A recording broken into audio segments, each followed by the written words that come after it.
वो एक संदेश दे रहे हैं पूरी दुनिया को। Place called Venezuela. We're going to run the country until such time. औकात में रहो, नहीं तो मैं आ जाऊंगा, मैं घर में घुसूंगा और मारूंगा नहीं, उठा के ले जाऊंगा। साइबर अटैक किया, इलेक्ट्रिसिटी ग्रिड अंधेरा हो गया।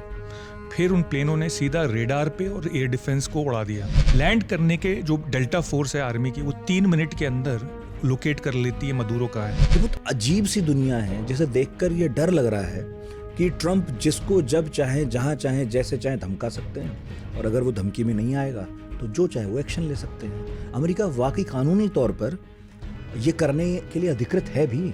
क्या रूस था यूक्रेन में घुसने के लिए अधिकृत? दुनिया शांत तो कभी हुई नहीं है। Only the dead have seen the end of war. तो ये किसी तरह का रिजीम चेंज तो है नहीं? बिल्कुल सही, बिल्कुल सही। आपने 100% बात वो कही है जो कुछ वेनेजुएलन भी आप कहने लगे। इनफैक्ट लखनऊ तक में लोग अमेरिका के खिलाफ उतरे हैं। डेमोक्रेसी सिर्फ उसी मुल्क में आएगी जहाँ तेल होगा।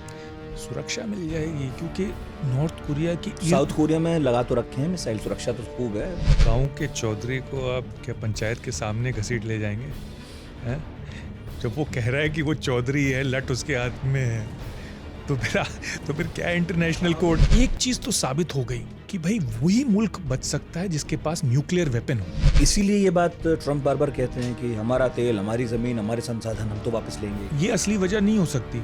हो सकता है कि ट्रंप झूठ बोल रहे हो लोगों को कन्विंस करने के लिए। ये भी हो सकता है कि ट्रंप को खुद भी ना पता हो सही से बेचने के लिए ये चूरन जरूरी है। जैसे इराक। अगला नंबर किन का आपके हिसाब से? खतरा हमारे ऊपर मंडरा रहा है, वो है अरुणाचल का।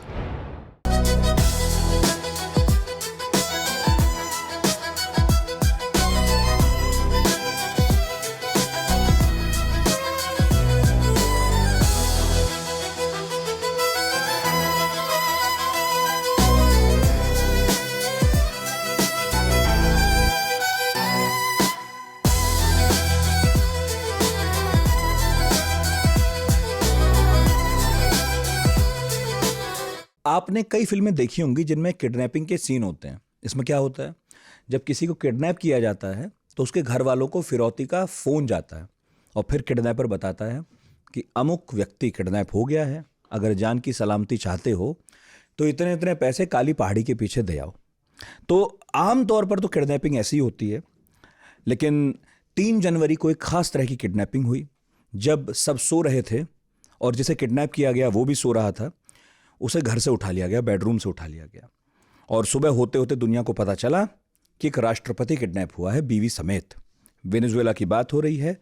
निकोलस मादुरो किडनैप हुए थे, और फिलहाल जब हम ये पॉडकास्ट कर रहे हैं तो उनके भविष्य को लेकर बहुत तरह की चर्चाएं चल रही हैं। अब आप ये सोचिए कि किडनैपिंग की किसने? उस राष्ट्रपति ने जिसने पद संभालते ही कहा था कि मैं एक ऐसी दुनिया बनाऊंगा जिसमें कोई जंग नहीं होगी, नो वॉर प्रेसिडेंट हो जाऊंगा मैं। तो अब ये व्यक्ति क्या कर रहा है? लड़ाई तो कर रहा है, लेकिन उसे लड़ाई कह नहीं रहा है। तो ट्रंप ये कर सकते थे, ट्रंप ने ही किया है, और पेंच है इस पूरे मामले में, एक नहीं कई सारे। तो हमें मौका मिला इन पेंच को सुलझाने का। सुलझाने के लिए एक बार फिर से हमारे साथ मौजूद हैं वो एक्सपर्ट जो कई बार पहले भी आ चुके हैं पढ़ाकू नितिन में और आपको बहुत पसंद है, प्रोफेसर मोहसिन रजा। आप पढ़ाते तो हैं ही, साथ साथ एक यूट्यूब चैनल भी चला रहे हैं जिसका नाम है प्रोफेसर के, प्रोफ के शो। स्मार्ट नाम है। तो नया नया यूट्यूब चैनल है, जब आप ये पॉडकास्ट देख लें तो उसका एक चक्कर लगाइएगा। तो सर बहुत बहुत स्वागत है आपका। और नए साल में ये जो घटा है अपनी तरह का वाकया, इसने आपको कितना हैरान किया है? क्या दुनिया में पहले कभी ऐसा कुछ होता देखा है हमने? मैंने देखा है। हाँ। और काफी लोगों ने जो मेरी उम्र के हैं देखा है। यानी कि जब मैं स्कूल में था तो एक ऐसे ही प्रेसिडेंट या डिक्टेटर थे पनामा के, जिनका नाम था जनरल नोरिएगा। बुश सीनियर का ज़माना था, 89-90 का। और एक दिन अचानक खबर आई कि उनको अमेरिकन उठा के ले गए। यानी कि वो भी पहले अमेरिका के एक पिट्ठू ही थे जो फिर कुछ ज़रूरत से ज़्यादा बोलने लगे थे उनके ख़िलाफ़, और ड्रग्स में भी वो भी इन्वॉल्व थे। तो उसमें जो अटैक हुआ उसमें कुछ अमेरिकन सोल्जर्स भी मारे गए। इस बार की तरह नहीं कि कुछ इंजर हुए, सिर्फ 6। और उनको ले गए और नोरिएगा साहब फिर उनकी भी पर्प वॉक हुई, जिसे परपिट्रेटर वॉक जिसे कहते हैं, करवाते हैं, और उनके भी मग शॉट लिए गए अपना लाइसेंस प्लेट होल्ड करके, अपना नंबर होल्ड करके, और उन्होंने फिर अगले 35 साल जेल में गुजारे। अभी गुजरे हैं वो कुछ महीने पहले या कुछ 1-2 साल पहले। जब उनसे एक आदमी ने इंटरव्यू लिया जेल में और पूछा कि आप अब वो चीज़ें करते अगर आपको दोबारा मौका मिलता है जो आपने बातें कही थी और फिर जो हालात बने, बोले मैं कभी नहीं करता, मुझसे बहुत बड़ी गलती हो गई। क्या वो यही सब कर रहे थे जो मादुरो कर रहे थे, या जो आरोप है कि वो कर रहे थे?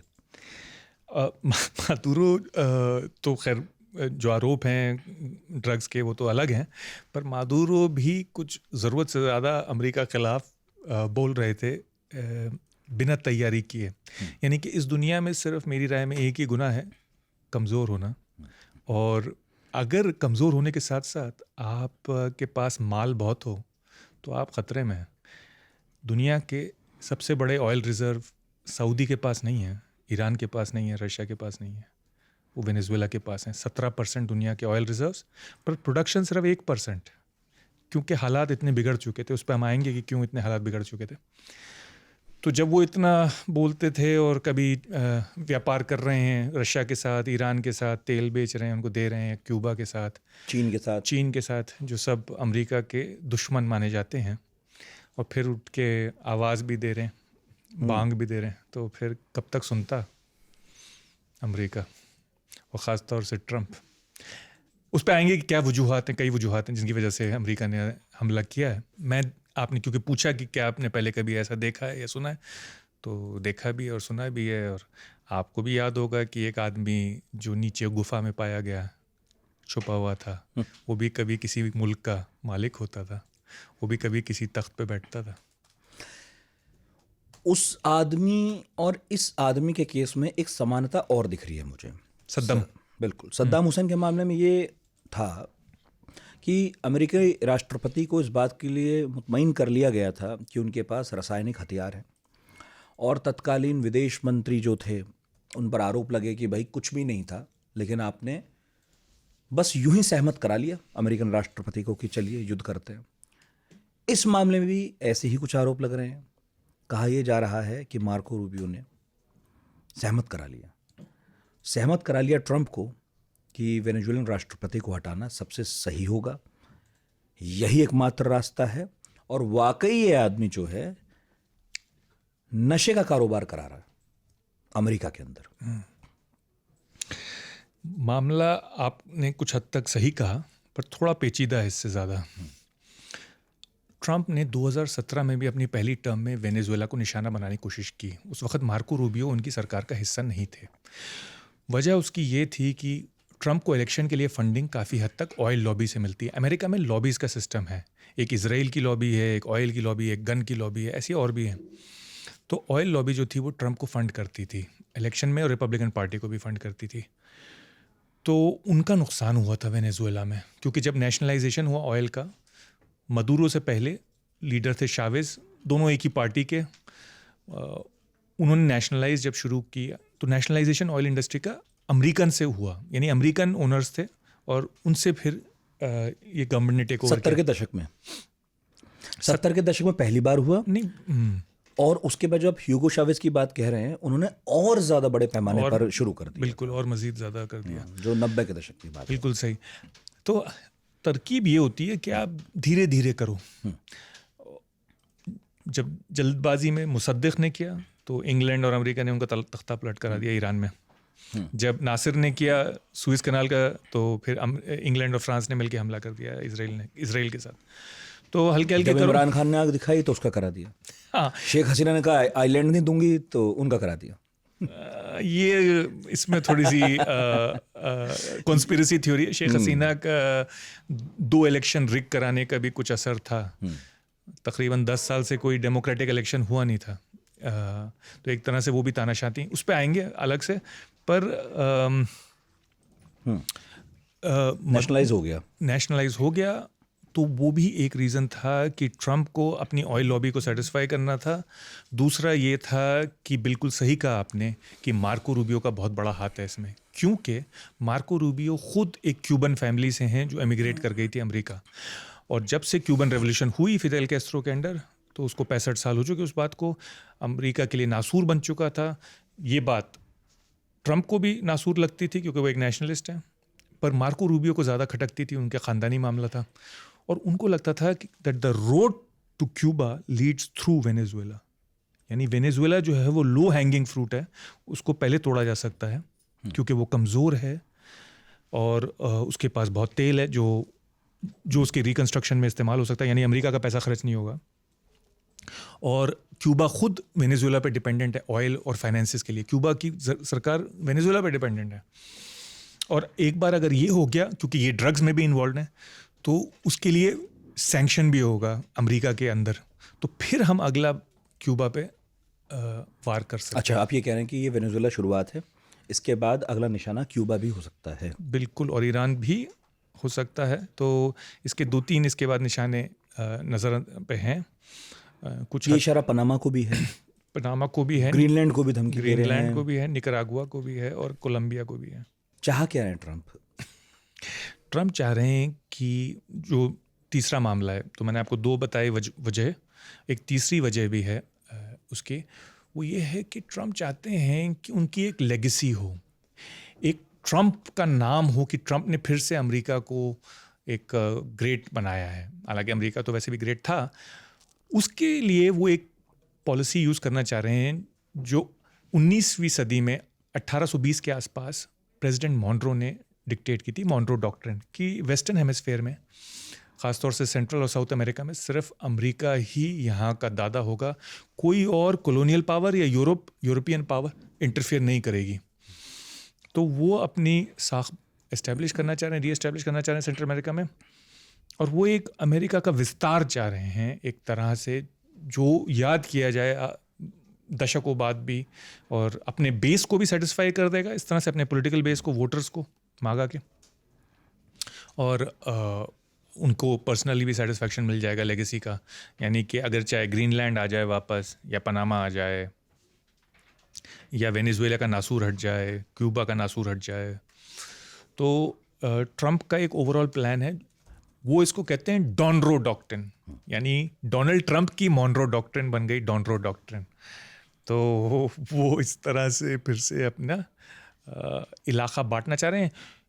वो सोच भी उनकी उसी तरह की है कि भाई इलाक़ों में बांट लो, हर इलाके का एक बाहुबली हो, हम अपने इलाके के हों, और रूस को भी इसलिए वो यूक्रेन को प्रेशराइज कर रहे हैं कि यूक्रेन, जो हालांकि विक्टिम है, उसके अगेंस्ट एग्रेशन हुआ है, उसके अगेंस्ट लड़ाई हुई है, कि वो मान जाए हार और रशिया को जीत दे दे, ताकि रशिया का जो स्ट्रॉन्गमैन जिसकी वो इज़्ज़त करते हैं पुतिन, उसकी भी इज़्ज़त बनी रहे। तो वो रशिया को वो देना चाहते हैं जो रशिया खुद अपनी ताकत के बल पे काबिल नहीं है। यानी रशिया जो $2 ट्रिलियन की इकोनॉमी है, उसको वो तकरीबन उतनी इज्जत दे रहे हैं जितनी अमेरिका जो 32 ट्रिलियन की है। इराक़ की बांट हो जाए तो ये दुनिया शांत हो जाएगी? दुनिया शांत तो कभी हुई नहीं है। और जैसे एक स्टेटमेंट है जो कोई कहता है कि संतायना का है, एक फिलोसोफर थे जॉर्ज संतायना, या कोई कहता है प्लेटो का है, only the dead have seen the end of war. सिर्फ मुर्दों ने देखा है असली शांति। लेकिन इनका विज़न ये है कि अगर मैं इलाका बांट दूं, अगर मैं पुतिन को यूक्रेन दे दूं तो ठीक हो जाएगा, और इधर मैं जो कर रहा हूं मुझे करते देने, मतलब करने दें, बस हो जाएगा। मगर मुझे ये लग रहा है, जो अब आप बेहतर बताइए, कि जो ऑपरेशन एब्सोल्यूट रिजॉल्व हुआ है, ये केवल एक देश पर नहीं है बल्कि कई देशों को सबक सिखा रहे हैं। वो खासकर चाइना को भी एक संदेश है बेशक कि अगर रूस हमारे इलाकों में नहीं आता है, अब हमारे आंगन में नहीं खेलता है, तो आपकी बॉल भी नहीं आनी चाहिए। बिल्कुल सही। चौथा, मैं इसी पे आने वाला था कि चौथा वजह वेनेजुएला की ये है कि वो एक संदेश दे रहे हैं पूरी दुनिया को, और ख़ास तौर से लैटिन अमेरिका को, कि औकात में रहो, नहीं तो मैं आ जाऊंगा। मेरी धमकियों को सीरियसली लो। ये हंस के उड़ाने की बात नहीं है कि शाम की विस्की पे उड़ा दी। मैं घर में घुसूंगा और मारूंगा नहीं, उठा के ले जाऊंगा। तो ये चौथा वजह है। और पांचवी, जैसे मैंने बताया, उनके पॉलिटिकल बेस के लिए, अपने वोटर बेस के लिए, ताकि इलेक्शन जब होने वाले हैं मिड टर्म के। तो बिल्कुल सही कहा आपने, उन्होंने ये चेतावनी दी। और लोग तो पहले से मजाक समझ रहे थे कि ये क्या बातें हो रही हैं, यूँ मतलब 18वीं सदी की बातें हो रही हैं, 19वीं सदी की। संभावना तो एक युद्ध की थी। लोगों ने सोचा था कि मिसाइल आएंगी, मिसाइल जाएंगी और राजधानी पर गिरेगा, नहीं गिरेगा, वेनेजुएला थोड़ा लड़ेगा, हो सकता है चाइना कुछ कहे, हो सकता है रूस भी आए, क्या पता कुछ हो जाए। ये तो कुछ हुआ ही नहीं। कोई भी विशेषज्ञ जो जानता था इसको वो ये नहीं समझ रहा था। मुझे बस इस बात पे हैरानी हुई और कुछ लोगों को कि ये इतनी जल्दी कैसे हो गया। लग रहा था कि कुछ और खिंचेगा मामला, और दूसरी वजह जिसकी वजह से हमें लग रहा था कि ऐसा नहीं होगा या कम संभावना है, वो ये था कि अमेरिका का जो पॉलिटिकल बेस है रिपब्लिकन या डोनाल्ड ट्रंप का, उसने उनको वोट ही इसलिए किया कि और जंगें ना हो। ट्रंप ने भी पिछले 10 साल से हर इलेक्शन में ये कहा है, हुई कहाँ? वही तो मैं उसी पे आ रहा हूँ कि ट्रंप ने भी उनसे यही कहा 10 साल से कि आपका ना खून बहेगा ना पैसा बहेगा, जिस तरह से इराक और अफगानिस्तान में बहा, आप ही के ऊपर इस्तेमाल होगा। वो यही चाह रहे थे। तो अगर इस तक महदूद रही बात कि 6 अमेरिकन सोल्जर इंजर्ड हैं और सब वेल एंड गुड हो गया, तो ट्रंप को इसका कोई नुकसान नहीं उठाना पड़ेगा, और इसीलिए ट्रंप अपने ट्रूप्स ऑन द ग्राउंड भेज नहीं रहे। पर अगर ऐसा हुआ कि मामला वेनेजुएला में बिगड़ा और अमेरिकन ट्रूप्स को आना पड़ा, तो ट्रंप के लिए बहुत बड़ी कीमत होगी, क्योंकि ऑलरेडी बातें हो रही हैं, चाहे वो मेजॉरिटी ग्रीन हो, चाहे वो स्टीव बैनन हो, चाहे वो टकर कार्लसन हो, उनके बेस के आदमी और औरतें, वो कह रहे हैं कि ये हमें जंग में नहीं ले जाना, ये आदमी नहीं मरवाना, ये दूर से कर लो, ये पैसा नहीं खर्च करना। पर क्या चक्कर है कि एक बार जंग शुरू हो जाती है ना, तो शुरुआत तो आपके हाथ में है, ख़त्म कहाँ पे जाके होगी वो आप नहीं तय कर सकते। तो अब पता नहीं आगे जाके अगर ये स्टेबिलिटी रही नहीं रही, तख्ता पलट हुआ, सिविल वॉर, खाना जंगी हो गई, खूनगरेजी हो गई, तो अब पता नहीं ट्रंप का क्या अंजाम रहेगा, अमेरिका क्या इस फैसले का, इस कदम का क्या अंजाम होगा, अभी साफ नहीं है। अच्छा, वैसे जो अमेरिका है इसे एक लॉ एनफोर्समेंट एक्शन कह रहा है, जंग का नाम तो उसने दिया ही नहीं है। भले ही 150 फाइटर जेट इस्तेमाल हुए हों इस ऑपरेशन में, स्पेशल फोर्सेस थी, साइबर अटैक, बहुत दिनों से जमावड़ा था वहाँ पर, लेकिन उन्होंने फिर भी ये कहा कि हम कोई युद्ध नहीं लड़ रहे हैं। इसमें कुछ टेक्निकल चीज़ें हैं। एक तो ये कि वो मादुरो को कभी राष्ट्रपति मानते ही नहीं थे, तो एक राष्ट्रपति जैसा कोई वो ट्रीटमेंट ही नहीं दे रहे हैं। किसी राष्ट्रपति को हटाने के लिए जो बात हो सकती है पहले, अच्छा एक दिन पहले मादुरो बात करना भी चाहते थे, सारे अखबार में आज देख रहा था, तो एक दिन पहले उनकी तरफ से आया कि वो मुझसे बात कर लें, बात करने को हम तैयार हैं, सीरियस टॉक के लिए कह रहे थे मादुरो। इसके अलावा उन्होंने इस बात पर भी जोर दिया कि प्रेसिडेंट ट्रंप ने जब भी संबोधन किया है, मुझे संबोधित किया है, तो मुझे राष्ट्रपति कहा है, तो उसका मतलब कहीं ना कहीं मुझे राष्ट्रपति भी मानते ही हैं। लेकिन इस केस में ऐसा दिखा नहीं कुछ भी। जो एक देश का राष्ट्रपति दूसरे देश के राष्ट्रपति, चाहे दुश्मनी क्यों ना हो, उसको जैसे ट्रीट करता है, इसमें बिल्कुल नहीं हुआ। एकदम रफ है, गए उठा लाए सीधा बेडरूम से। मगर कहा जा रहा है कि ये लॉ इन्फोर्समेंट एक्शन है, क्योंकि एक अवैध राष्ट्राध्यक्ष नार्को टेररिज्म कर रहा था अमेरिका में। क्या वाकई अमेरिका को ये हक है, ट्रंप को ये हक है कि किसी राष्ट्रपति पर वो इस तरह से केस चला सकते हैं, और कोई यूएन नहीं है इसमें, कोई कुछ नहीं है इसमें, किसी दुनिया में किसी को भी उन्होंने कन्विंस नहीं किया कि हम ये युद्ध इसलिए लड़ रहे हैं उसलिए। ये बहुत अजीब सी दुनिया है, जिसे देखकर ये डर लग रहा है कि ट्रंप जिसको जब चाहे, जहाँ चाहे, जैसे चाहे धमका सकते हैं, और अगर वो धमकी में नहीं आएगा तो जो चाहे वो एक्शन ले सकते हैं। अमेरिका वाकई कानूनी तौर पर ये करने के लिए अधिकृत है भी। क्या रूस था यूक्रेन में घुसने के लिए अधिकृत? फिर भी जंग तो है, तो अभी भी कीव पर उस तरह से हमला नहीं हुआ है। ज़ेलेंस्की को उठाने की ऐसी कोशिशें भी नहीं हुई हैं। अरे भाई साहब, 1 मिलियन लोग मार दिए, अपने भी 3 मिलियन कैजुअलिटीज़ हैं रशिया की। तो जंग है ना, बेशक जंग है। आप उस जंग को, वैसे तो वो जंग नहीं कहते रशियंस, तो उसको स्पेशल ऑपरेशंस कहते हैं।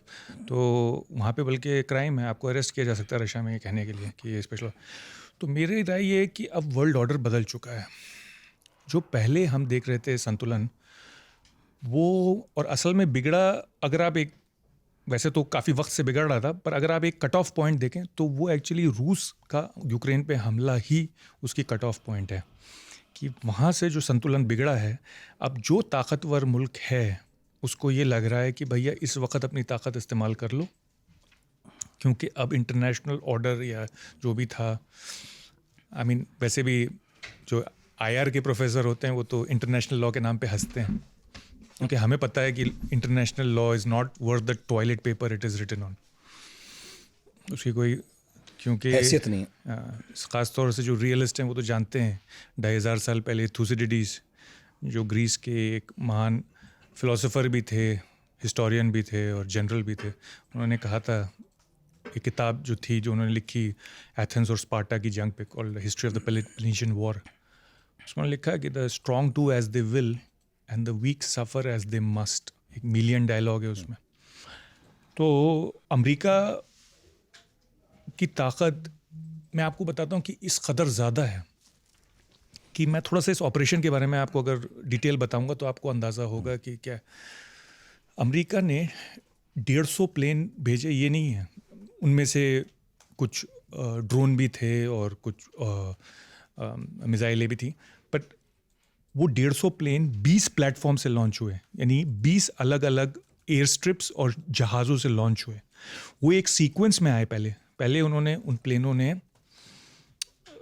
वेनेजुएला का इलेक्ट्रिसिटी ग्रिड शट डाउन कर दिया। पहले तो साइबर अटैक किया, इलेक्ट्रिसिटी ग्रिड अंधेरा हो गया। फिर उन प्लेनों ने सीधा रेडार पे और एयर डिफेंस को उड़ा दिया। फिर हेलीकॉप्टर आए उसके कुछ मिनटों बाद। ये 150 प्लेन अलग अलग दुनिया में लॉन्च हो रहे हैं और एक सीक्वेंस में आ रहे हैं। प्रिसिशन देखिए, टोटल ऑपरेशन 2 घंटे 20 मिनट का है। वो लोग लैंड करते हैं, लैंड करने के जो डेल्टा फोर्स है आर्मी की, वो 3 मिनट के अंदर लोकेट कर लेती है मदुरो कहाँ है, क्योंकि वहाँ पे अगस्त से ऑन द ग्राउंड CIA के आदमी घूम रहे थे और हवा में सीक्रेट रेडार इवेडिंग ड्रोन्स थी, स्टेल्थ ड्रोन्स, वो दोनों मिलके कॉन्स्टेंटली पिक्चर दे रही थी वापस। अंदर क्रैक कर लिया था उसका इनर सर्कल के लोगों ने ये तक बता दिया था वो खाता क्या है, उसके कौन से पेट्स हैं, जानवर कौन से रखता है, वो कहाँ सोता है। 6 से 8 लोकेशंस थी। हर रात वो अपनी लोकेशन बदलता था, पर देर शाम तक अमेरिका को पता चल जाता था वो कहाँ सो रहा है। वहाँ पे एक स्ट्रॉन्ग रूम था कई जगहों पे, उसने उसमें घुसने की कोशिश करी। जब वो दरवाज़ा बंद कर रहे थे तब उन्होंने उसको पकड़ लिया उससे पहले, पर अगर वो दरवाज़ा बंद भी कर लेता उस चौड़े स्टील दरवाजे को, तो भी 3 मिनट से कम में अमेरिका वो दरवाज़ा खुलवा देता। अमेरिका का जो सिग्नल्स इंटेलिजेंस है, यानी कि वो जो सुनता है कि आपके फ़ोन पे, आपके रेडियो वेव्स पे जो चल रहा है, आपका इलेक्ट्रॉनिक वॉरफेयर जो चल रहा है, और प्लस उसका सैटेलाइट इंटेलिजेंस, स्पेस से वो आपकी लाइसेंस प्लेट बता देता है खींच के। तो यानी कि ग्लोबल ट्रैकिंग है। फिर ग्लोबल स्ट्राइक कैपेबिलिटी है, कहीं भी दुनिया में स्ट्राइक कर सकता है। स्ट्राइक सिर्फ मिसाइल से स्ट्राइक नहीं कर सकता कहीं भी दुनिया में, वो भी और कोई मुल्क नहीं है जो कर सकता है ऐसा, पर एक्चुअल ट्रूप डिप्लॉयमेंट कर सकता है। ग्लोबल स्ट्राइक कैपेबिलिटी मतलब ग्लोबल ट्रूप डिप्लॉयमेंट। आपके ट्रूप्स आ गए, कोई 50 जहाज़ लगा रखे थे समुद्री आसपास। मेरा कहने का मतलब ये है कि अमेरिका की जो मिलिट्री कैपेबिलिटी है वो उसकी पॉलिटिकल कैपेबिलिटी से ज़्यादा है। इसमें रिस्क एक है, रिस्क ये है ओवर स्ट्रेच का, यानी कि मिलिट्री ने तो अपना काम कर दिया, जो आपको याद होगा अफ़गानिस्तान में भी और इराक़ में भी हफ्ते भर में कर दिया था।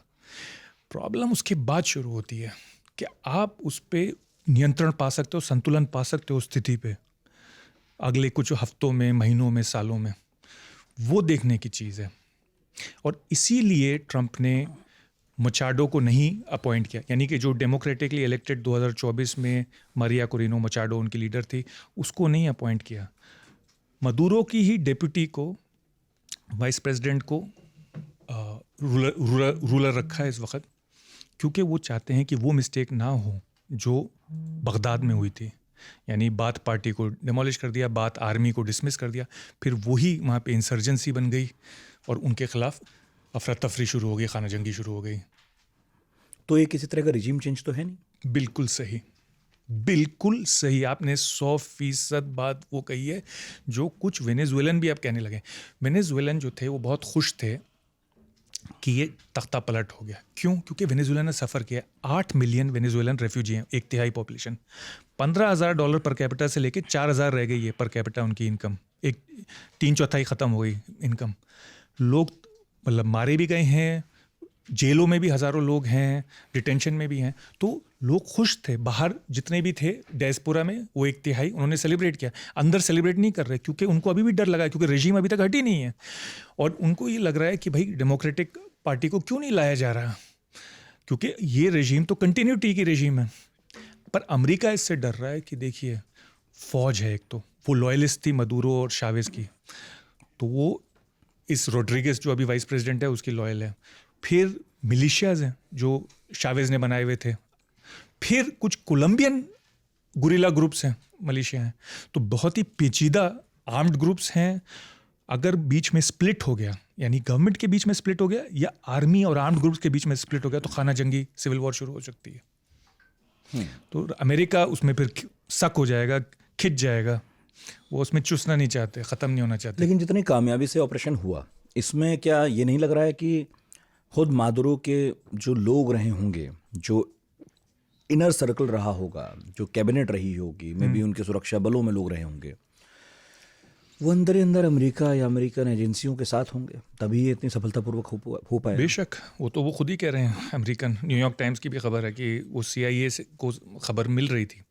दूसरी बात यह है कि सबसे बड़ी बात तो ये है कि आपने वो प्रेस कॉन्फ्रेंस देखी होगी जिसमें ट्रंप और रूबियो खड़े हैं और रिले टीम, टैग टीम चल रही है। पटेल खड़े हैं सब, कैश पटेल भी खड़े हैं अपने कोने में। तो उसमें वो क्या बात कहते हैं, मतलब दिमाग घूम जाए आदमी का।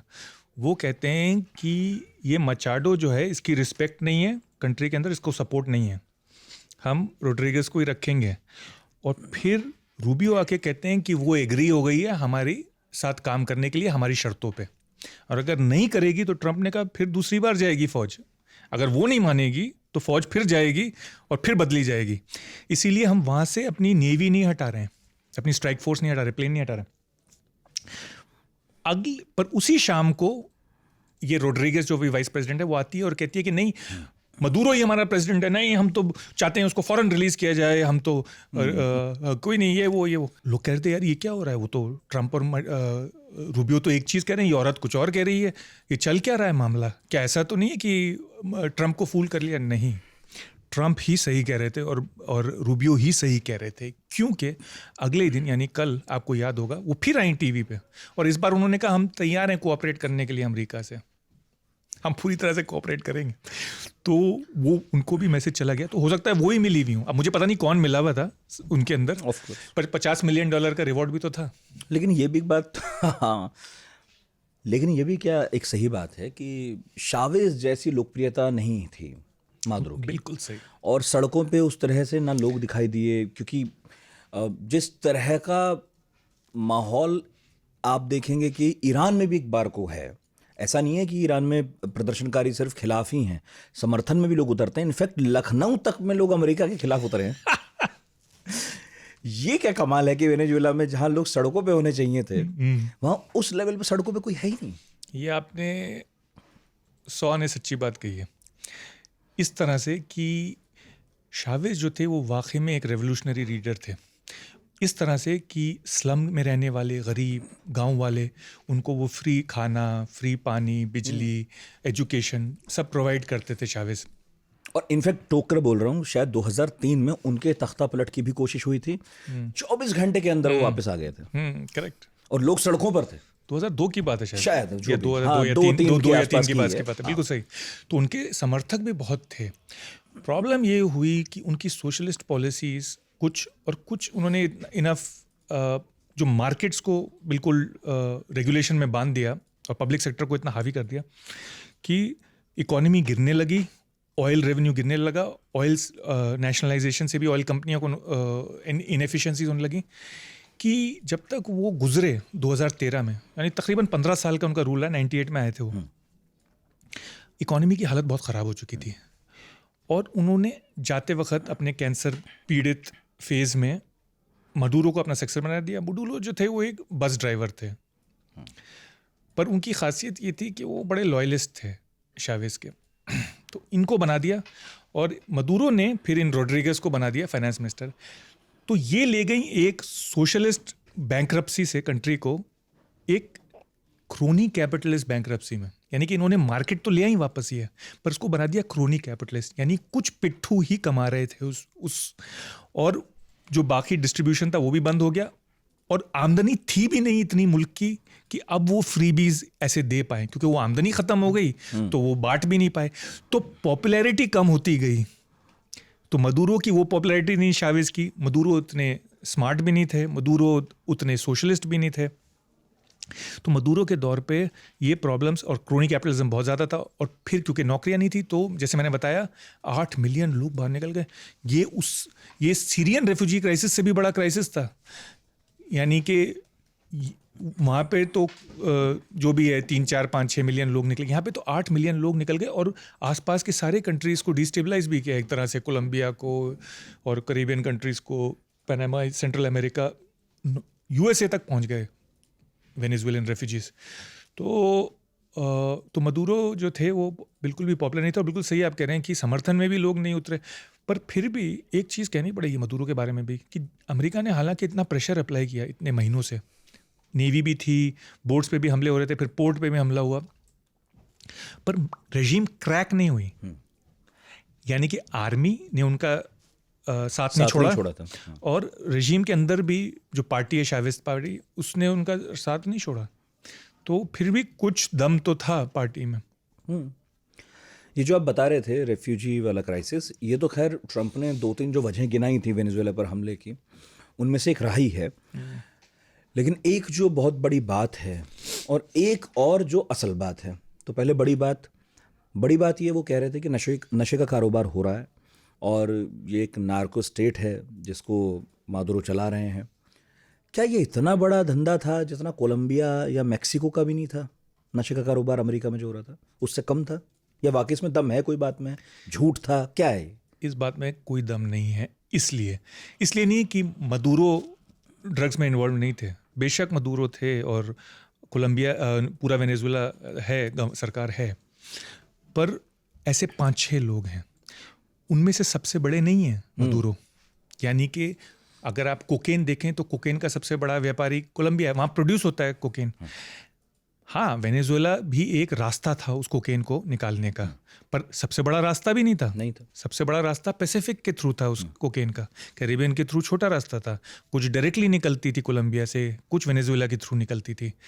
तो ना ही तो वो सबसे बड़े उत्पादक थे, ना वो बड़े सप्लायर थे। सबसे ज्यादा ड्रग्स आता है मेक्सिको से अमेरिका में, सबसे ज्यादा, कोलंबिया से भी ज्यादा मेक्सिको से आता है, और पता नहीं कैसे सबसे ज्यादा कोलंबिया मेक्सिको से आता है, मैक्सिकन बॉर्डर से।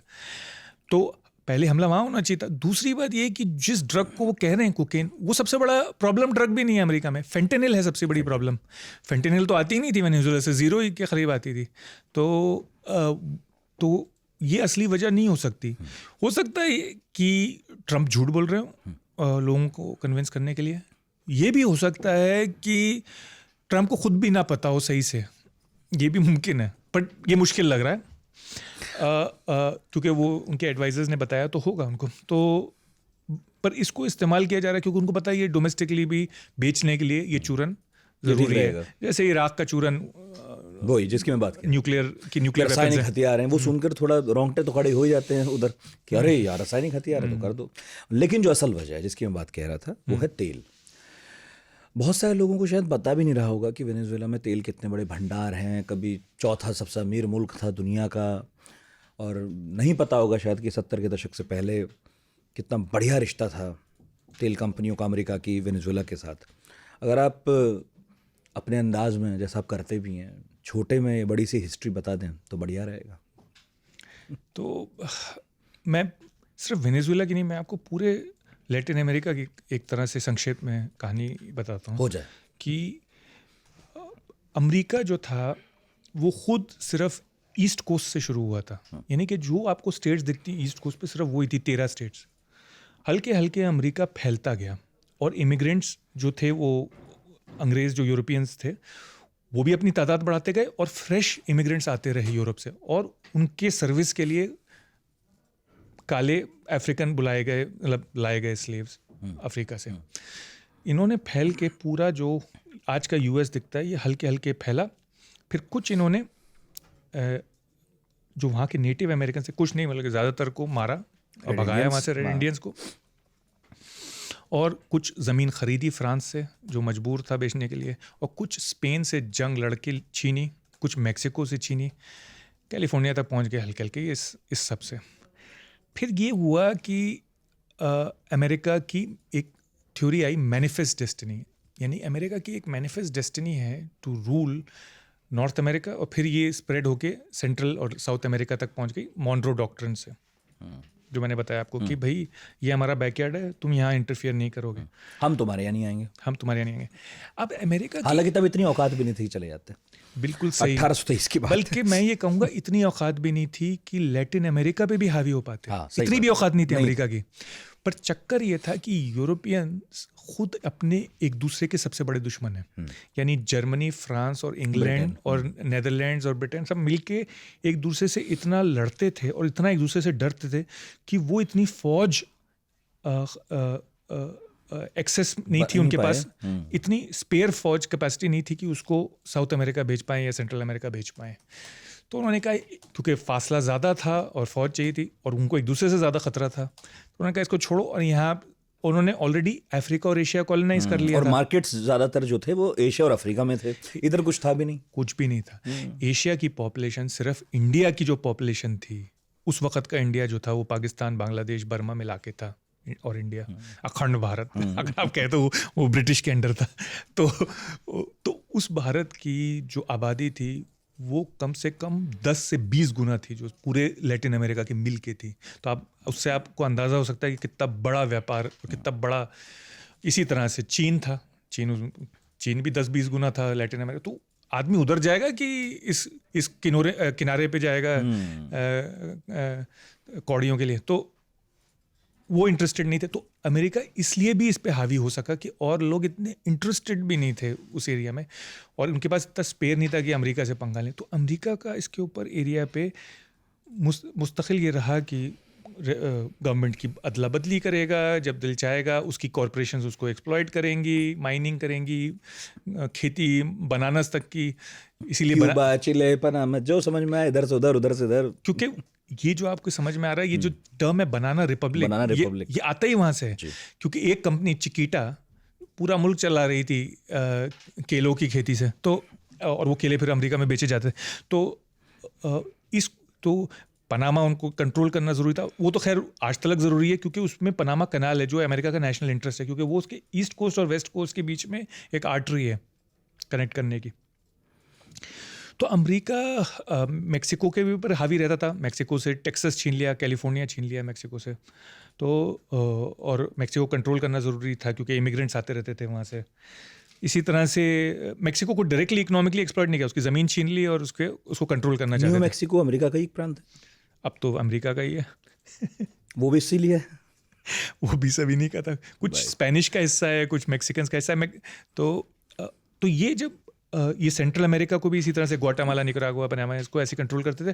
और ऐसी जो लैटिन अमेरिका का नॉर्दर्न पार्ट है, सदर्न पार्ट को इस तरह से नहीं कंट्रोल किया जाता था। यानी अर्जेंटीना, चिली और ब्राज़ील तक को भी, क्योंकि एक तो बहुत दूर है अमेरिका से और साइज़ में भी बड़े हैं, तो उनको कंट्रोल करना भी मुश्किल था। पर ये वेनेजुएला के इलाके तक का अमेरिका इस पे हावी था, ये उसका काइंड ऑफ। और कैरिबियन के जितने भी आइलैंड्स है, क्यूबा वीबा, ये सब, प्योर्टो रिको, ये सब, डोमिनिकन रिपब्लिक, तो ये इनका काइंड ऑफ बैक वाटर था। और जैसे जैसे अमेरिका की ताकत बढ़ती गई, अमेरिका और हावी होता गया। पर सेकेंड वर्ल्ड वॉर के बाद अमेरिका इंपीरियलिज्म के ख़िलाफ़ हो गया। वो क्यों? क्योंकि अमेरिका में ये बात हुई कि भैया हम सोवियत यूनियन के विरोधी हैं। सोवियत यूनियन एक कम्युनिस्ट आइडियोलॉजी है जो कहता है अपने आप को कम से कम कि हम लोगों के साथ हैं, पीड़ित लोगों के साथ हैं, गरीबों के साथ, थर्ड वर्ल्ड के साथ। तो हमें भी कम्पीट करना है। हम इंपीरियलिस्ट तो नहीं दिख सकते, हम एक डेमोक्रेटिक कंट्री हैं। और जैसे जैसे अमेरिका की आयु बढ़ती गई, आमदनी बढ़ती गई, तो अमेरिका के लोगों के मॉरल्स भी बढ़ते गए। आमदनी और मोरालिटी कनेक्टेड हैं। अमीर लोगों की मोरालिटी जो है वो गरीबों से ज़्यादा होती है, क्योंकि वो they can afford to have a better morality. तो अमेरिका के अंदर भी एक डेमोक्रेटिक डिमांड हुई कि भाई हम इस तरह से नहीं एक्सप्लॉइट कर सकते, क्योंकि फिलीपींस भी इनकी कॉलोनी थी, गुआम भी था, ये पूरा इलाका था। तो उन्होंने कहा कि भैया ये हम नहीं कर सकते, हम ऐसे नहीं देखे जा सकते, इनसे तो अलग दिखना अपने को। हमें ब्रिटेन और फ्रांस और इनकी तरह जापान और रूस की मॉरली ऊपर दिखना है। तो फिलीपींस को हट गए, हर जगह से हट गए। और फिर इनकी दोस्ती बनी पैसे के मामले में कि भाई व्यापार होगा, निवेश होगा, आइए हमारे साथ कैपिटलिस्ट वर्ल्ड ज्वाइन कीजिए, पैसे बनाइए, अमीर बनिए। तो इनका रवैया कुछ बदलने लगा। पर सेंट्रल अमेरिका में रवैया थोड़ा फिर भी गड़बड़ रहा, क्योंकि इनकी रूस से लड़ाई थी, सोवियत यूनियन से लड़ाई थी, तो उनको ये लगता था कहीं कम्युनिस्ट ना घुस जाएं, कहीं कई जगह पे कम्युनिस्ट गवर्नमेंट्स थी, कहीं कहीं कम्युनिस्ट रेबल्स थे, रेबल गुरिल्ला ग्रुप्स थे, निकरागुआ और ग्वाटेमाला और इधर, और कहीं कहीं इनको लगता था कि ये सोशलिस्ट है पर ये कम्युनिस्ट बन सकता है, जैसे चिली था जहाँ पे इन्होंने ऑगस्टो पिनोशे को रेवोल्यूशन करवाई, और तो उसमें कोलंबिया वेनेजुएला भी उस लपेट में आ गए।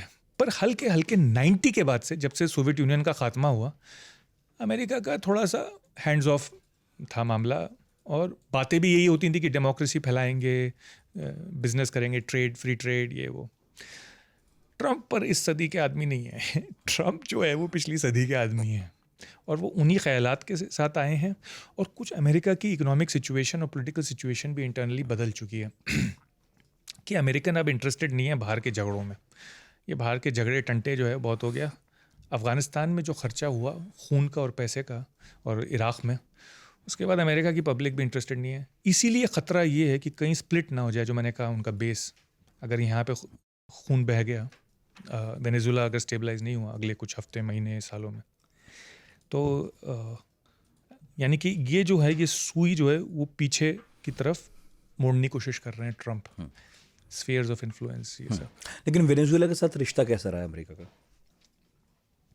वेनेजुएला के साथ जब उनकी कंपनियां कर रही थी व्यापार, तो ठीक ही था, अच्छा ही था, पर जब से चावेज आए थे तब से मामला। अमेरिकन कंपनियों ने ही वहाँ पर जाकर, वेनेजुएला में जाकर तेल निकालना, वहाँ पर इंफ्रास्ट्रक्चर डेवलप करना, बहुत सारा पैसा लगाया, उन्होंने ही किया था शुरू में।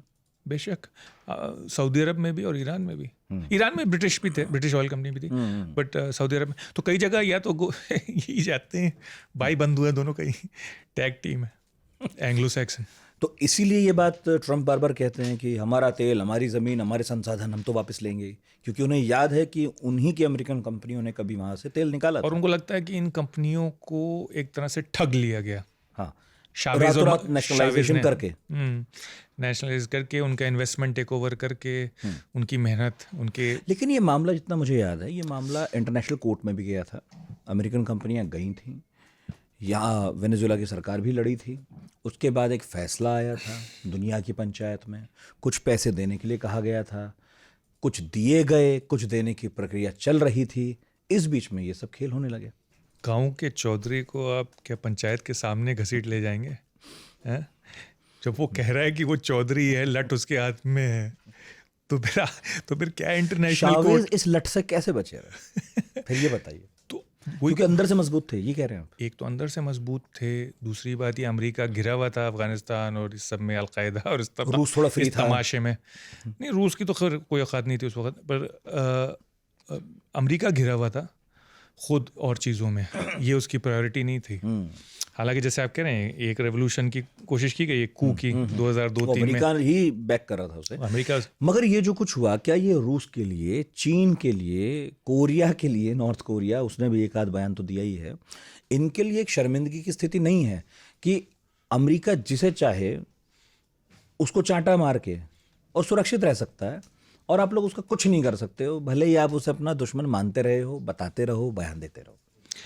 वेनेजुएला से ज़्यादा शर्मिंदगी है ईरान की, क्योंकि ईरान जो था वो प्रिंसिपल ऑयल सप्लायर है, one of the principal oil supplier है चाइना का। चाइना ने उसी में कुछ नहीं किया, वही, और वेनेजुएला में भी बस स्टेटमेंट दे रहा है, जबकि सबसे ज़्यादा फायदा चाइना की कंपनियों को हो रहा था। रूस तो खैर चुस चुका है यूक्रेन में, तो रूस की तो औकात है नहीं कि कुछ कर सके, पर चीन कर सकता है, पर करता नहीं, क्योंकि चीन की पॉलिसी ये है कि भैया अपने बॉर्डर देखो, अपने आसपास को सुरक्षित करो, बहुत से बहुत टाइवान, और आगे कहीं से ना भेजो मत। हाँ, कहीं से ना भेजो मत, और आगे के झगड़ों में घुसो मत। मोर और लेस वो कोशिश कर रहे हैं, हालांकि जी ने काफ़ी चीज़ें बदल दी हैं डेंग के ज़माने से, पर ये चीज़ कि बाहर अपनी फ़ौज ना भेजो, ये वो कंटिन्यू कर रहे हैं। उनको ये भी लगता है कि भाई अपनी सेना को खाली रखो अपने असली मुद्दों के लिए, जो उनको लगता है कि ताइवान और अमेरिका है, और बाहर के झगड़ों में मत घुसो। पर मैं आपसे एक चीज़ इसके मामले में कहना चाह रहा था कि देखिए, एक चीज़ तो साबित हो गई, और जो भी आईआर के स्पेशलिस्ट हैं वो इस पे कमेंट कर रहे हैं इस वक्त, कि भाई वही मुल्क बच सकता है जिसके पास न्यूक्लियर वेपन हो। बस अब आप देख लीजिए, आप कितने भी खफा हैं नॉर्थ कोरिया के साथ, उससे ज़्यादा डिक्टेटोरियल, अथॉरिटेरियन और जालिम गवर्नमेंट अपने लोगों के लिए कोई नहीं है। एवरेज हाइट नॉर्थ कोरिया में घटी है पिछले 70 साल में। पूरी दुनिया में एवरेज हाइट बढ़ी है क्योंकि लोगों को खाने पीने को ज़्यादा मिला है। नॉर्थ कोरिया में एवरेज हाइट घटी है। तो आप सोच सकते हैं क्या इंतहा है जुल्म की। पर वहाँ तेल भी तो नहीं है। तेल भी नहीं है, पर ज़्यादा इंपॉर्टेंट चीज़ तेल नहीं है। ज़्यादा इंपॉर्टेंट चीज़ है कि उनके पास 25-30 न्यूक्लियर हथियार हैं। नहीं तो मैं कह रहा हूँ अगर पंगा लेना भी है, जैसे ईरान है, ईरान के बारे में थोड़ा सा कंफ्यूजन तो था ही कि पता नहीं कुछ हो ना हो, क्या करते हैं ये लोग, लेकिन वो रिस्क लिया जा सकता है क्योंकि अगर कभी सरकार बदली तो तेल भी मिल जाएगा और बहुत सारे संसाधन हैं। कोरिया के साथ, अगर नॉर्थ कोरिया के साथ आपको रिस्क लेना भी है तो आपको मिलने क्या वाला है वहां से? सुरक्षा मिल डेमोक्रेसी लाने तो आप जा नहीं रहे कहीं। सुरक्षा मिल जाएगी। डेमोक्रेसी सिर्फ उसी मुल्क में आएगी जहां तेल होगा। सुरक्षा मिल जाएगी क्योंकि नॉर्थ कोरिया की साउथ कोरिया में लगा तो रखे हैं मिसाइल, सुरक्षा तो खूब है। नॉर्थ कोरिया के इर्द गिर्द जो इलाका है वो दुनिया का सबसे अमीर इलाका है। यानी Japan, south Korea, eastern China, Taiwan. Japan उनके पास है, ऑस्ट्रेलिया उनके हिसाब से चलता है, न्यूजीलैंड कहीं जा नहीं रहा है, साउथ कोरिया उनका दोस्त है। प्रॉब्लम है ही कहाँ? अब तक इंडिया भी था ही। खैर मेरा कहने का मामला ये है कि अब एक होड़ मच जाएगी न्यूक्लियर वेपन के लिए। अंतर्राष्ट्रीय विशेषज्ञ कह रहे हैं कि अब एक दौड़ होगी, एक स्प्रिंट होगी। और शायद ईरान की सबसे बड़ी गलती यही थी कि उसने पहले ये दौड़ नहीं लगाई जब वक्त था। और इराक ने जैसे सीखा और अब यूक्रेन सीख रहा है मार खा के कि न्यूक्लियर वेपन्स छोड़ने नहीं थे, चाहे कोई भी वादा करता। और वही सुरक्षित हैं जिनके पास आज वो हथियार हैं। हाँ, तो बहुत बहुत धन्यवाद नेहरू का, इंदिरा गांधी का, पीवी नरसिम्हा राव का, अटल बिहारी वाजपेयी का कि जिनका ये विज़न था कि हिंदुस्तान भले ही थोड़ा बहुत गरीब मुल्क रह जाए, 5 साल 10 साल 20 साल देख लेंगे, विकास की गति तो प्राप्त हो ही जाएगी, लेकिन भाई पहले परमाणु बम बनाओ, क्योंकि कब तक आप रशिया पे डिपेंडेंट रहने वाले हो। और अच्छा है अगर आज की सरकार भी न्यूक्लियर बम की जो रेस है उसमें अगर उसको और परिवर्धित कर रही हो और बेहतर बना रही हो, क्योंकि मैं निजी तौर पर उसके खिलाफ हूँ कि एटम बम बनना चाहिए, लेकिन जब आप एक ऐसी दुनिया देखते हो तो आप पहला बलिदान खुद तो नहीं दोगे। पर उसमें दो पेचीदे मामले। एक तो बहुत महंगा है ये इन्वेस्टमेंट। हाँ ठीक है, कोई बात नहीं, जान से ज़्यादा थोड़ी महंगा है। दूसरा ये है कि एक बार आपने बना लिया तो आप दूसरे परमाणु मुल्कों के निशाने पर हो जो शायद आप पहले नहीं थे। पहले वो सिर्फ धमकी देते आपको, अब ये है कि उनकी मिसाइल आपके डाउनटाउन पे एम्ड है। तो ये थोड़ा सा खतरा है कि एक्सीडेंटल यूज हो सकता है। लेकिन अभी तक तो किसी ने किया नहीं। हाँ, अभी तक एक्सीडेंटल यूज नहीं कम हुआ, से कम बट इस मामले में एक उपलब्धि है ये। पर 2-3 बार बहुत नजदीक आई है दुनिया एक्सीडेंट के। क्यूबा क्राइसिस और क्या, क्यूबन क्राइसिस में तो एक मामला था, पर एक मामला भारत पाकिस्तान थोड़ा बहुत। एक बार एक मेल फंक्शन हो गया रशियन न्यूक्लियर डिफेंस में, 82-83 की बात है। और उनको ऐसा लगा जैसे एक न्यूक्लियर मिसाइल आ रही है वेस्टर्न यूरोप की तरफ से। हाँ। और पेट्रोव उस वक्त इंचार्ज थे उसके। तो उन्होंने सोचा कि क्या ये वाकई में न्यूक्लियर मिसाइल है, पर उन्होंने सोचा कि अगर एक्चुअली फायर होगा तो 1 या 2 थोड़ी फायर करेगा अमेरिका, फिर तो दर्जनों आएंगी एक साथ। तो उन्होंने कहा ये शायद एक मिस्टेक होगी, एक ग्लिच होगी, और उन्होंने वापसी हमला नहीं किया। उन्होंने कहा शायद ये, बाद में पता चला कि वो मिस्टेक ही थी। दुनिया में तब समझदार लोग थे। मुझे उम्मीद है कि इस सदी में भी होंगे। लेकिन एक बात तो तय है कि जब से परमाणु बम बने हैं और कई देशों ने बनाए हैं, तब से कम विश्व युद्ध तो नहीं हो रहे हैं। युद्ध हो रहे हैं, युद्ध सतत हो रहे हैं। लेकिन बधाई आपको है कि आपने कुछ एपिसोड पहले बात कही थी कि दुनिया में शांति बनी रहे, इसके लिए ज़रूरी है कि दुनिया हद से 2 ध्रुवीय हो। अब तो ये एक ध्रुवीय होने जा रही है। आप मान रहे हैं कि अगले 20-30 साल में दुनिया एक ध्रुवीय हो जाएगी? नहीं, एक ध्रुवीय यानी एक सिंगल सुपर पावर, या 2 ध्रुवीय भी ठीक है। मेरी राय में एक ध्रुवीय में कम, एक्चुअली सबसे कम IR में कहते हैं कि जब एक हेजेमॉन होता है तो सबसे कम कॉन्फ्लिक्ट होता है, 2 में उससे ज़्यादा होता है। पर जब मल्टीपोलैरिटी हो जाए तो बहुत ज़्यादा जंग, और अगर सिर्फ 3 हो जाए, अमेरिका तो चीन, तो बहुत ज़्यादा हो जाएगा। और मेरी राय में इस वक्त सही मामलों में तो सिर्फ एक ही सुपर पावर है। पता नहीं, अभी 1 साल पहले तक कह रहे थे कि बहुत सारी सुपर पावर हैं। अब जब से ये 2-3 मैंने एडवेंचर कभी किए हैं नहीं ट्रम्प ने, तो लोग कहने लगेंगे बस एक ही है भाई साहब। मैंने कभी नहीं कहा, मैं आपके यहाँ पिछले साल भी आया, मैंने हमेशा ये कहा है कि सिर्फ अमेरिका ही ट्रू सुपर पावर है। सिर्फ अमेरिका के पास ही ग्लोबल स्ट्राइक कैपेबिलिटी है, कहीं भी दुनिया में ग्लोबल एयरलिफ्ट कैपेबिलिटी है, यानी एक डिवीजन टैंक समेत अमेरिका हवा में उठा सकता है और कहीं भी दुनिया में पहुंचा सकता है 24 घंटे के अंदर। अब वेनेजुएला का तो जो हुआ सो हुआ, लेकिन कुछ इशारे मिल रहे हैं अलग अलग मुल्कों को। अगला नंबर किन का है आपके हिसाब से? लोग, जैसे मैंने आपको बताया कि अगला नंबर शायद क्यूबा का हो सकता है, क्योंकि क्यूबा भी कमज़ोर है, आर्थिक स्थिति बुरी है, बल्कि वो वेनेजुएला पे डिपेंडेंट था ऑयल के लिए भी और माली मदद के लिए भी, और नासूर बना हुआ है 65 साल से अमेरिका का, और मार्को रूबियो के बाप दादा वहाँ से आए थे जो वो कभी भूलते नहीं हैं, तो उनके लिए असली टारगेट तो क्यूबा है। उसके बाद टारगेट हो सकते हैं ईरान भी, क्योंकि ट्रम्प को वो 79-80 का दौर याद है। उस दशक में अमेरिका के 2 ह्यूमिलिएशन थे, एक वियतनाम और दूसरा ये जो ईरान हॉस्टेज क्राइसिस था 1 साल जो चला। उनके जो एम्बेसी के लोग थे उनको हॉस्टेज रख लिया था। एक बड़ी अच्छी फिल्म भी है उस पर, अगर आपने इस क्राइसिस को नहीं पढ़ा है तो आप वो फिल्म भी देख सकते हैं। फिल्म का नाम याद आएगा तो बाद में बता दूंगा, नहीं तो कमेंट बॉक्स में लिख देंगे। आजकल तो गूगल है हर चीज़ के लिए। सही बात। तो वो इस बात को नहीं भूले हैं ट्रम्प, और ट्रम्प ने बल्कि ये ट्वीट भी किया था 2-3 दिन पहले कि अगर आपने प्रोटेस्टर्स को मारा, ईरान की गवर्नमेंट को चेतावनी दी, तो we are locked and loaded. अभी हो सकता है बंदर भपकी हो कि हम आपके ऊपर हमला कर देंगे, पर उनको ईरान की गवर्नमेंट पे प्रेशर तो पड़ेगा, क्योंकि अभी जून में ही 12 दिन तक बमबारी की है इसराइल ने, और 1 दिन आके अमेरिका ने भी कर दी ये न्यूक्लियर साइट तो पे। अमेरिका ने इसे एक्सटेंड क्यों नहीं किया? मेरे मन में प्रश्न पहले भी था, पता नहीं इस बीच हमारा पॉडकास्ट हुआ नहीं, लेकिन मेरे मन में ये सवाल है कि अगर जैसे भारत के मामले में बहुत लोगों ने कहा कि आप ऑपरेशन सिंदूर कर रहे थे, आपको और 2-4 दिन फ़ोन नहीं उठाना था अमेरिका का, आप कर ही लेते अब जितना थोड़ा बहुत आगे करना था। अब बहुत लोग असहमत भी होंगे, बहुत सवाल होंगे, कॉन्सिक्वेंसेस उसके 1000 होते हैं, वो सब अपनी जगह है, लेकिन कुछ लोग इस मत के हैं कि जब आप या तो शुरू मत करो, और अगर शुरू कर दिया तो फिर उसे ठीक ठाक जगह जाकर छोड़ो कि आप कह सको कि ये अचीव करना था, हमने कर लिया। भारत के मामले में कुछ लोगों का कहना है कि हम वो अचीव कर ही नहीं पाए, आधे अधूरे में छूट गया है, ठीक से कर देते, अब दोबारा पता नहीं क्या होगा, कब होगा। बहरहाल इनके मामले में भी कहा जा रहा है कि अमेरिका ने 1 दिन की फिल्म दिखाई, वो ट्रेलर ही था। अगर अमेरिका को ईरान के मामले में कुछ करना ही था तो वो सबसे अच्छा वक्त था, थोड़े दिन और करते और वहाँ रिजीम पूरी तरह चेंज करके बाहर निकल आते। तो आपको क्या लग रहा है, वो उस वक्त क्यों रुक गया? वो अचानक रुक गया, सोच समझ कर रोका था, ये मान लिया गया था कि थोड़ा बहुत बम बरसाओ, बाकी अंदर से लोग उठेंगे और रिजीम चेंज कर लेंगे, अपने ऊपर तोहमत भी नहीं आएगी? इंडिया का मामला पाकिस्तान से मुख्तलिफ है, डिफरेंट है इस अमेरिका और ईरान के मामले से, क्योंकि इंडिया और पाकिस्तान दोनों न्यूक्लियर पावर हैं। एक न्यूक्लियर पावर दूसरे न्यूक्लियर पावर को बदल नहीं सकती इस तरह से। तो ये जो कह रहे थे ये शायद बह गए हों अपने, या उनको पता नहीं हो असलियत है क्या।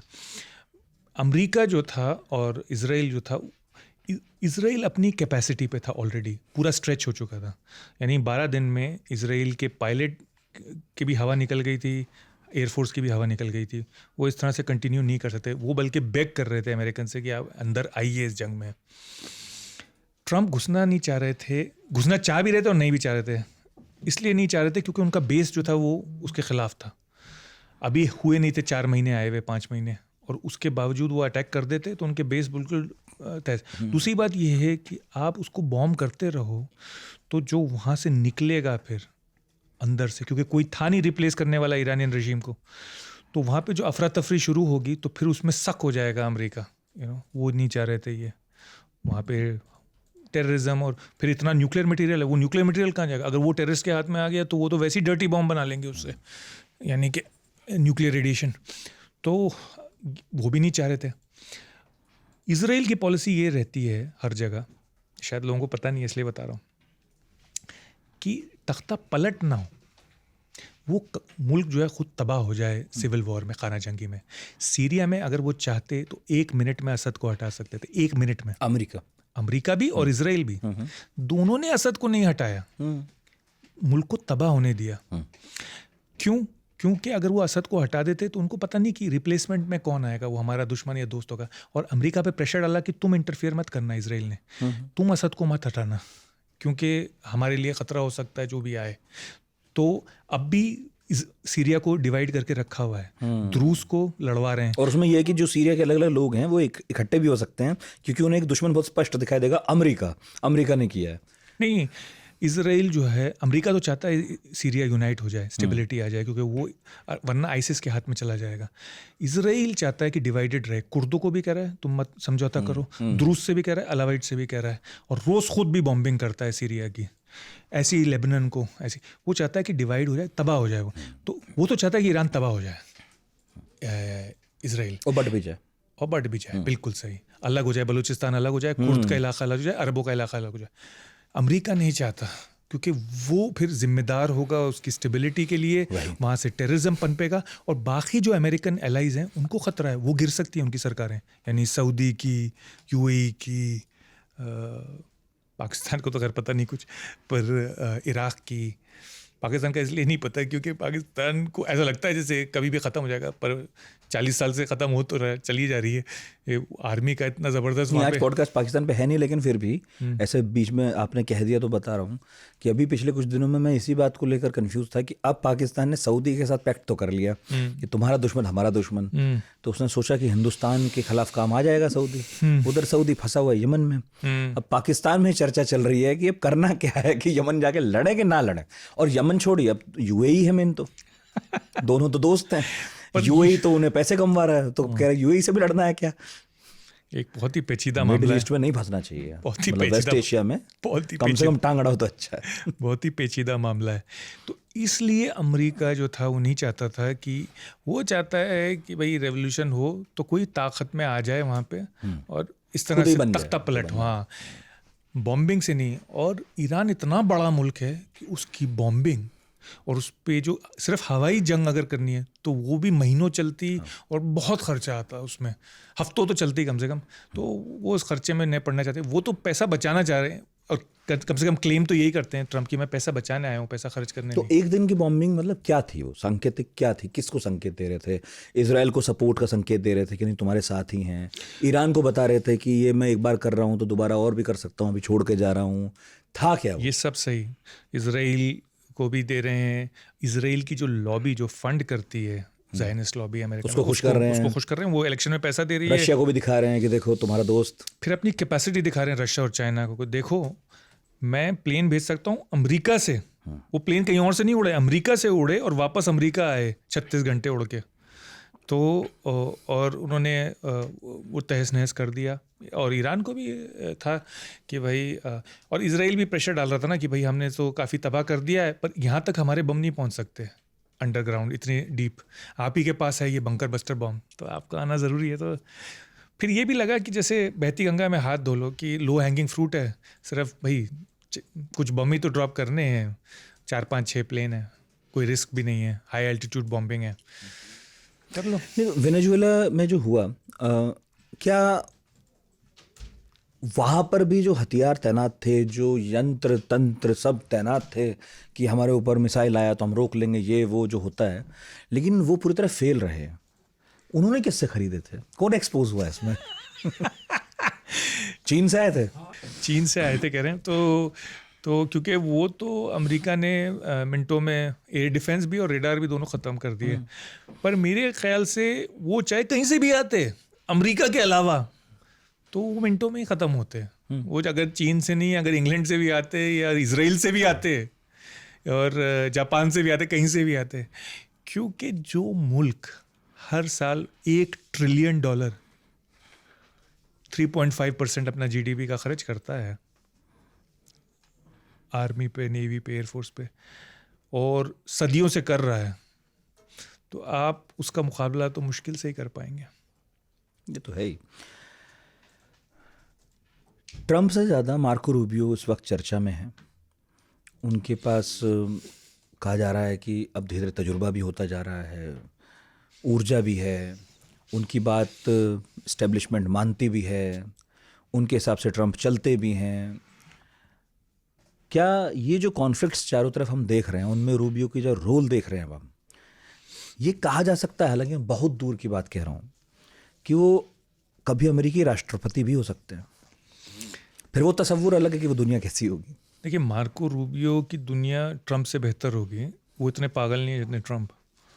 पर ये कहना कि मार्को रूबियो प्रेसिडेंट होंगे, इस तरह की बातें दर्जनों लोगों के बारे में हो चुकी हैं पहले।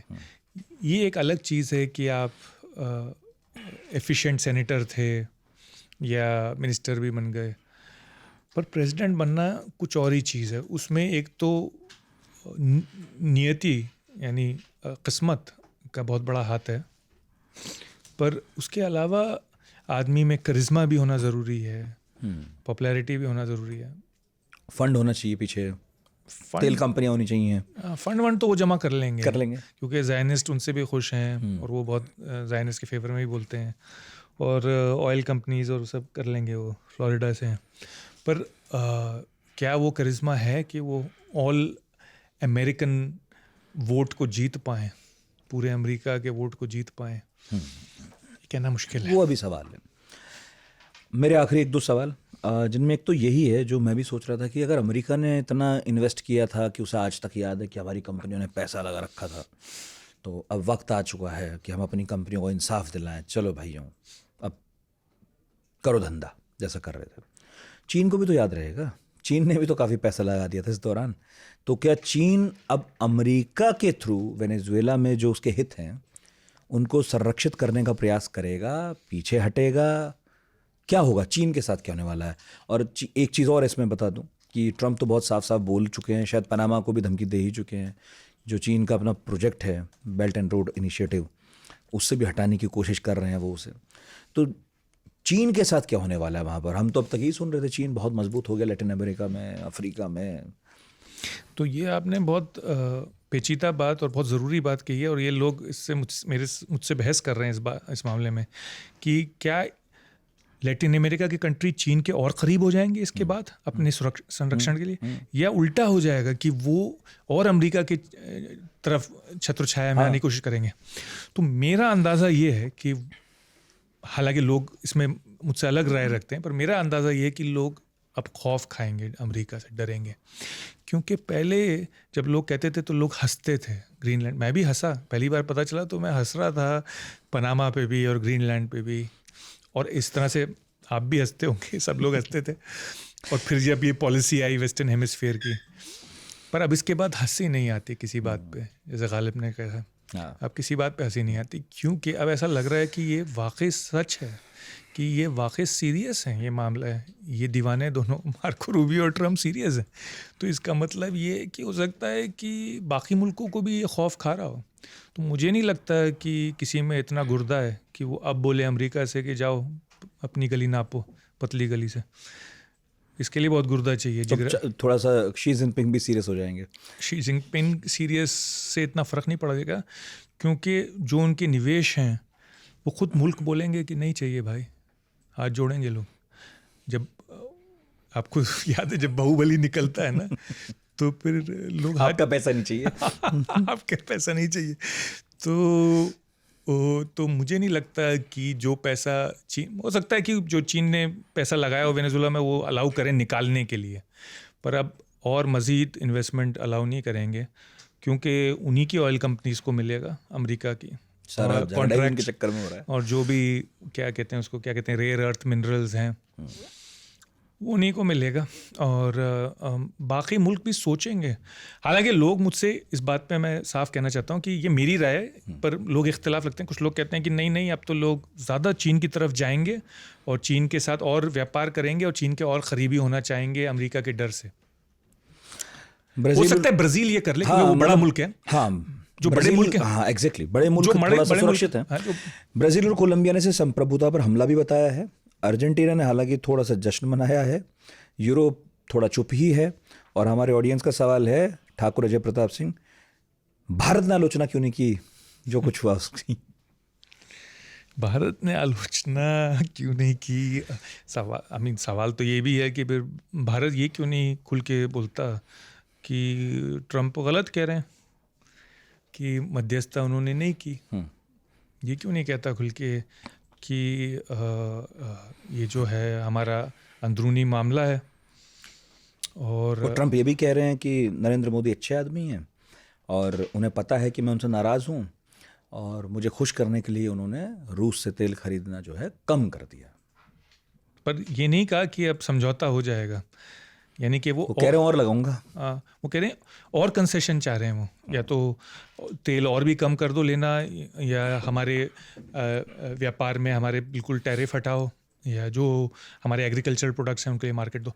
तो ये मामला तो सरकार से ही पूछना पड़ेगा कि सरकार ने क्यों नहीं किया खुल के, क्योंकि सरकार से कौन पूछेगा? बात ये है। पर दूसरी बात ये कि बल्कि ना बोलना भी हिंदुस्तान के लिए खतरा है, क्योंकि एक मुल्क की अगर संप्रभुता पे हमला हुआ, ये बात मारियान लिपेन जो फ्रांस की राइट विंग लीडर हैं, मैं हैरान था। वो एक्चुअली ट्रंप की पॉलिटिकल एलाई हैं, और ट्रंप और वैंस ने उनकी जाके हिमायत की है फ्रांस में और यूरोप में।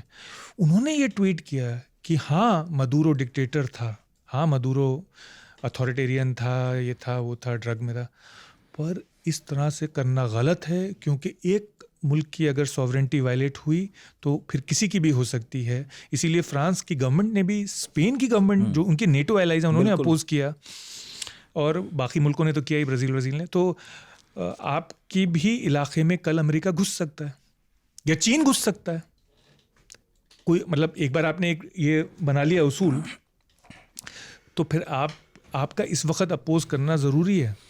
और इससे मुझे ये याद आ रहा है कि शायद हमने ये बात की थी और बहुत रील में भी चला था, हाँ चला था, आप ही थे, जिसमें हम ये कह रहे थे कि इंडिया ने वो जो जियो पॉलिटिक्स में अपना ग्राउंड छोड़ दिया है, तीसरी ताकत वाला, गुटनिरपेक्षता वाला, लोकतंत्र वाला, जिसमें काफ़ी हाई मॉरल पे खड़े थे हम लोग, उसमें आज हम ये कह सकते थे, अपने पीछे 30-40 देश होते हैं, कि किसी भी मुल्क की संप्रभुता को वायलेट करने का अधिकार कितने भी बड़े मुल्क को नहीं है। लोकतंत्र चाहे जिसका जैसा भी हो, लोकतंत्र तो खुद ट्रंप अभी अपने पिछले जो बाइडेन का कार्यकाल था उसी में कह रहे थे कि ये कोई लोकतंत्र नहीं है, चुनाव चोरी हो गया मेरा। तो किसी भी मुल्क में आप ये बात तो हमेशा कह सकते हैं कि डेमोक्रेसी अब पूरी तरह नहीं आई है, ट्रांसपेरेंट नहीं है, कुछ भी किसी को भी कह सकते हो, चाइना को भी कह सकते हो, पाकिस्तान को तो कहते ही हैं, बहुत सारे लोग इंडिया की डेमोक्रेसी की आलोचना करते ही हैं। तो ऐसे तो आप किसी को कुछ भी कह सकते हैं, लेकिन एटलीस्ट इंडिया और जो 30-40 मुल्क थे जो जिनको थर्ड वर्ल्ड कहा जाता है, वो ये कह सकते थे कि भाई ये तो गलत है, तेल लेना हो, पानी लेना हो, जो लेना हो वो अपनी जगह, लेकिन किसी राष्ट्रपति को तो आप ऐसे रातों रात नहीं उठा सकते। ये जो चुप्पी है, इससे ऐसा नहीं लग रहा है कि कोई हित बचा रहा है। बहुत लोगों के बारे में कह रहा हूं मैं, इससे ऐसा लग रहा है कि सब डरे हुए हैं। बिल्कुल सही है आपका अंदाज़ा, और ये भारी पड़ेगी ये चुप्पी। क्योंकि इस आदमी का कार्यकाल काफ़ी लंबा है, अभी बचा हुआ है। एक तो इस आदमी का कार्यकाल बचा हुआ है, दूसरी बात ये है हमारा कैलकुलेशन क्या है सरकार का, कि हम अगर नहीं बोलेंगे तो ये हमारे ऊपर ट्रेड में उतना प्रेशर नहीं डालेंगे।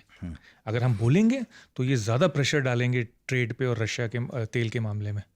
तो मुझे लगता है ये कैलकुलेशन सही नहीं है, क्योंकि इससे उनको कोई ख़ास फ़र्क नहीं पड़ेगा। अमेरिका को कोई फ़र्क तो नहीं पड़ेगा इससे कोई ख़ास, पर वो उतना ही प्रेशर बना के रखेगा।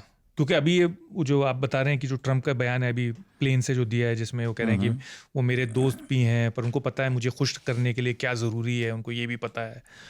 तो चुप्पी से कोई फ़र्क तो नहीं पड़ा उनके रवैये में।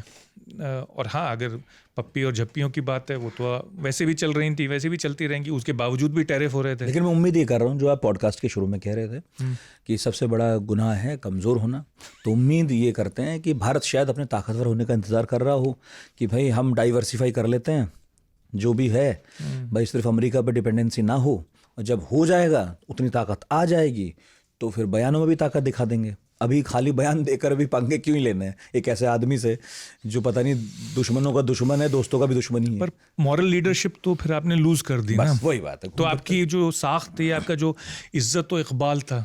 पर आप तो रियलिस्ट होने की बात कह रहे हैं, यही होना चाहिए फिर। तो पर असली रियलिस्ट मैं आपको अब बताता हूँ, क्योंकि अब कंक्लूड हो रहा है प्रोग्राम, तो मैं आपको ये कहना चाह रहा था कि देखिए इसके ग्लोबल रिपरकशंस ये भी हो सकते हैं कि कल चाइना भी ये सोचे कि भाई हम भी ताइवान पे हमला कर सकते हैं। तो उसका तोड़ मैं बता रहा था कि ये मुमकिन शायद नहीं है। क्यों? क्योंकि चाइना के भी जो मेन पॉपुलेशन सेंटर्स हैं और इंडस्ट्रियल बेस, मकाओ, जी शेंजिंग, ग्वांगझाओ, शांघाई और बीजिंग भी कुछ हद तक बहुत ही समुद्री तट के कोस्टल, बराबर हैं। बिल्कुल। तो क्या वो उसको राख का ढेर बनाने के लिए तैयार, 100 साल पीछे जाने को तैयार है चीन? और उसमें भी जो ताइवान उसको मिलेगा वो खुद एक राख का ढेर होगा, तो कोई प्राइज़ नहीं होगा। तो पर जो ख़तरा हमारे ऊपर मंडरा रहा है वो है अरुणाचल का, कि चाइना का क्लेम है, क्या चाइना और हिंदुस्तान से वो थोड़ा सा हमारे एक दूर के इलाके में है। चाइना की वहाँ आबादी और इंडस्ट्रियल बेस नहीं है, इतना ख़तरा नहीं है चाइना को अगर गोलाबारी भी हुई। पर चाइना नहीं करेगा वहाँ पे उसका, इसलिए क्योंकि वो हमसे 80 से 100 बिलियन डॉलर का ट्रेड सरप्लस कमाता है हर साल, तो वो लूज़ करना नहीं चाहेगा अरुणाचल के एवज में। पर कहीं ऐसा नहीं हो कि हिंदुस्तान इससे कुछ सीखना शुरू कर दे। हमारी सरकार के भी कई डिस्प्यूट हैं, लिपू लेक है नेपाल में, बांग्लादेश में कुछ आइलैंड हैं, पाक स्ट्रेट है श्रीलंका में। तो मेरी ये कहना है कि हमें उस पंगे में पड़ना नहीं चाहिए, क्योंकि अमेरिका भी अपने बॉर्डर पे नहीं करता जंग कनाडा और मेक्सिको से, क्योंकि उसको पता है कि इसका वॉश ओवर इफेक्ट अपनी पॉपुलेशन और इंडस्ट्रियल एरिया पे आ सकता है, वो दूर करता है थोड़ा। और जिसने किया ये रूस, उसने गवाया, उसका नुकसान हुआ। लोग तो कह रहे हैं 3 मिलियन कैजुअलिटीज़ हैं रूस के, और रूस का खुद काफ़ी इंडस्ट्रियल एरिया इफेक्ट हो चुका है। तो हमें कोशिश करनी चाहिए कि जैसे आपने कहा, अपनी आमदनी बढ़ाओ, जैसे डेंग जियाओपिंग कहते थे, सर नीचे रखो और राइज करो। और उसके बाद जब ताकत बढ़ जाएगी और पैसा बढ़ जाएगा, आमदनी बढ़ जाएगी, तो खुद लोग आएंगे अपना फैसला करवाने, खुद आपके पास लोग आएंगे समझौता करवाने, क्योंकि उनको भी उसमें फ़ायदा दिखेगा, उनका भी उसमें फ़ायदा, और डरेंगे भी और फ़ायदा भी दिखेगा। तो बिल्कुल आपने सही कहा कि हमें ये फॉलो नहीं करना चाहिए, ये पॉलिसी, ये जो नया वर्ल्ड ऑर्डर आ रहा है कि जहाँ दिल चाहे बमबारी कर दो। हमें इकोनॉमिक ग्रोथ और प्रॉस्पेरिटी पे फोकस करना चाहिए। मुझे उम्मीद है हिंदुस्तान की सरकार का विज़न भी यही होगा। बहुत सयाने लोग बैठे हैं और कोशिश यही हो रही होगी, और हाँ, कोशिश यही हो रही होगी कि हम धीरे धीरे मजबूत बने, बिल्कुल। और फिर जब सही मौका आए तब जवाब दें, क्योंकि प्रॉब्लम ये कि टेम्पटेशन रहती है ना, हाँ, कि लो हैंगिंग फ्रूट है, इस वक्त कोई बोलेगा नहीं। मिसाल के तौर पे इस वक्त लिपू लेक ले लिया, छीन लिया वहाँ से, तो कोई बोलेगा नहीं कुछ। ये अलग बात है कि आपकी पुश्तों की दुश्मनी हो जाएगी नेपाल से, या ये फलां इलाका छीन लिया ढाका से, तो ये इसको एक टेम्पटेशन तो होती है, एक लालच तो होती है, आदमी के दिल पे आती तो है, पर इसको अवॉइड करना चाहिए और अपने डोमेस्टिक इकोनॉमिक डेवलपमेंट पे, ह्यूमन कैपिटल पे फोकस करना चाहिए सभी मुल्कों को, अमेरिका के अलावा, क्योंकि अमेरिका में ट्रंप का राज है। और जैसा कि मैं कहता रहा हूँ ट्रंप के आने के बाद कि ये दुनिया अनप्रेडिक्टेबल हो गई है, लेकिन ट्रंप बहुत प्रेडिक्टेबल है। बहुत बहुत शुक्रिया एक बार फिर आने के लिए, और बहुत बहुत शुक्रिया इतने धैर्य से सुनने के लिए। पढ़ाकू नितिन का ये मंगलवार का एपिसोड है जो हम वर्ल्ड अफेयर्स पर करते हैं। इसलिए करते हैं कि दुनिया पल पल बदल रही है, बहुत सारे सवाल उभरते हैं मन में, तो ये प्रोग्राम है उन जिज्ञासाओं के शमन के लिए। प्रोफेसर साहब जैसे विद्वान हम बुलाते हैं, वो समय देते हैं, तो आप भी थोड़ा समय दीजिए, चैनल सब्सक्राइब कर लीजिए, और कमेंट बॉक्स खुला है, उसमें ज़रूर बताइएगा कि आप क्या सोचते हैं। बहुत बहुत शुक्रिया इतने इत्मीनान से देखने के लिए।